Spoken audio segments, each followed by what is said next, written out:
Hi friends, subscribe, like, share and comment ಮಾಡಿ. ಈಗ ನಾನು ಕಡಲೆಬೇಳೆ ಹಬೆ ಇಡ್ಲಿನ ಮಾಡೋದಕ್ಕೆ ಮಾಡ್ತಾಯಿದ್ದೀನಿ. ಅದಕ್ಕೆ ಒಂದು 1/4 kg ಅಷ್ಟು ಕಡಲೆಬೇಳೆನ ನೆನೆಸಿಟ್ಟಿದ್ದೀನಿ. ಒಂದು 4 ಅವರ್ ಈ ಬೇಳೆನ ನೆನೆಸಿಟ್ಟಿದ್ದೀನಿ. ಈಗ ಕಡಲೆಬೇಳೆನ ನಾನು ಮಿಕ್ಸಿ ಮಾಡ್ಕೊಂಬರ್ತೀನಿ. ಅದಕ್ಕೆ ಸ್ವಲ್ಪ ಶುಂಠಿ, ಒಂದು 2 ಇಂಚು ಶುಂಠಿ, ಒಂದು 5-6 ಬೆಳ್ಳುಳ್ಳಿ, ಒಂದು 7-8 ಹಸಿಮೆಣ್ಸಿನ್ಕಾಯಿ ಯಾರಿಗೆ ಎಷ್ಟು ಬೇಕೋ ಖಾರಕ್ಕೆ ತಕ್ಕನಾಗ ಹಾಕೋಬೋದು. ನಾನು ಈಗ ಇದನ್ನೆಲ್ಲನೂ ಮಿಕ್ಸಿಗೆ ಹಾಕ್ಕೊಂಡು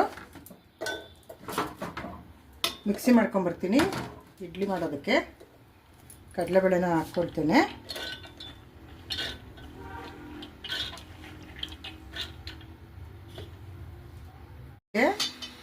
ಕಡಲೆಬೇಳೆಗೆ 1 ಸ್ಪೂನು ಜೀರಿಗೆ ಮತ್ತು 1 ಸ್ಪೂನು ಉಪ್ಪನ್ನು ರುಚಿಗೆ ತಕ್ಕಷ್ಟು ಹಾಕಿ ಮಿಕ್ಸಿ ಮಾಡ್ಕೊಂಬರ್ತೀನಿ. ನಾನೀಗ ಕಡಲೆಬೇಳೆ ಮಿಕ್ಸಿ ಮಾಡ್ಕೊಂಬಂದಿದ್ದೀನಿ ಹಬೆ ಇಡ್ಲಿ ಮಾಡೋದಕ್ಕೆ, ಕಡಲೆಬೇಳೆ ಹಬೆ ಇಡ್ಲಿಗೆ.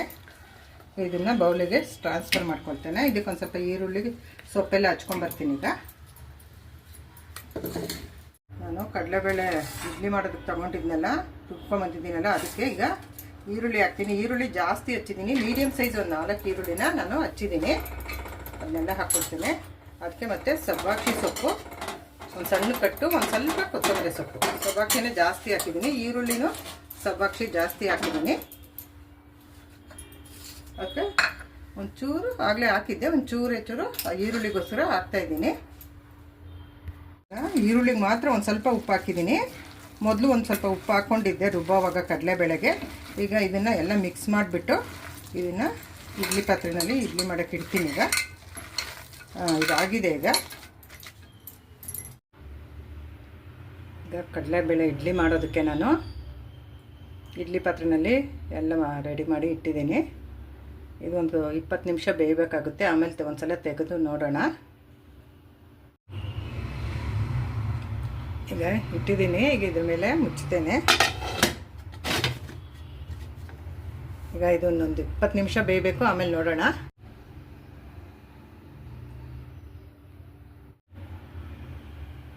ಈಗ ಕಡಲೆಬೇಳೆ ಇಡ್ಲಿಗೆ ಇಟ್ಟಿದ್ನಲ್ಲ, ಅದೀಗ ಆಗಿದೆ. ಇದೀಗ ಅದನ್ನು ತೆಗಿತೀನಿ, ನೋಡೋಣ. ನೋಡಿ, ಚೆನ್ನಾಗಿ ಬೆಂದಿದೆ. 20-25 ನಿಮಿಷ ನಾನು ಬೇಯಿಸ್ಕೊಂಡಿದ್ದೀನಿ. ಬೇಗ ಅಂತೂ ತೆಗಿಯೋ ಹಾಗಿಲ್ಲ. ಇದನ್ನು 20 ನಿಮಿಷ ಅಂತೂ ಬೇಯಿಸಲೇಬೇಕಾಗತ್ತೆ. ನನಗೆ ಇದನ್ನು ತೆಗಿತೇನೆ. ಈಗ ಇಡ್ಲಿ ತೆಗೆದಿಟ್ಟಿದ್ದೀನಿ. ಈಗ ಈ ಇಡ್ಲಿ ಇಷ್ಟಾಗಿದೆ. ಒಂದು 12 ಇಡ್ಲಿ ಆಗಿದೆ. ಒಂದು 1/4 kg ಹಾಕಿದ್ನಲ್ಲ, ಅದಕ್ಕೊಂದು 12 ಇಡ್ಲಿ ಆಗಿದೆ. ಈಗ ಇದನ್ನು ನಾನು ತೆಗೆದು ಸರ್ವಿಂಗ್ ಪ್ಲೇಟ್ಗೆ ಹಾಕ್ತೀನಿ. ಇದು ಇಡ್ಲಿ ನೋಡಿ, ಸರ್ವಿಂಗ್ ಬೌಲಲ್ಲಿ ಹಾಕಿದ್ದೀನಿ. ಎಷ್ಟು ಚೆನ್ನಾಗಾಗಿದೆ. ಇದು ಹೇಗಿದೆ ಎಂದು ನಾನು ಟೇಸ್ಟ್ ಮಾಡಿ ಹೇಳ್ತೇನೆ. ಒಂದು ಸ್ವಲ್ಪ ತುಪ್ಪದ ಜೊತೆ ತಿಂದರೆ ಚೆನ್ನಾಗಿರುತ್ತೆ. ತುಂಬ ಚೆನ್ನಾಗಾಗಿದೆ ಇದು. ಈ ಕಡಲೆಬೇಳೆ ಹಬೆ ಇಡ್ಲಿ ನಾನು 20 ನಿಮಿಷ ಬೇಯಿಸಿದ್ದೇನೆ. ಸಣ್ಣ ಮಕ್ಕಳಿಂದ ಡಯಾಬಿಟಿಸ್ ಇರೋರು ಕೂಡ ಇದನ್ನು ತಿನ್ನಬಹುದು. ಒಳ್ಳೆಯ ಪ್ರೋಟೀನ್ ಇರುವಂತಹ ತಿಂಡಿ ಇದು. ಸಂಜೆ ಸ್ನ್ಯಾಕ್ಸ್ಗೆ ಕೂಡ ಮಾಡಬಹುದು, ಬೆಳಗ್ಗೆ ತಿಂಡಿಗೂ ಮಾಡಬಹುದು. ನೀವು ಮಾಡಿ ತಿಂದು ಹೇಗಿದೆ ಎಂದು ಕಮೆಂಟ್ ಮಾಡಿ ತಿಳಿಸಿ. Thank you for watching.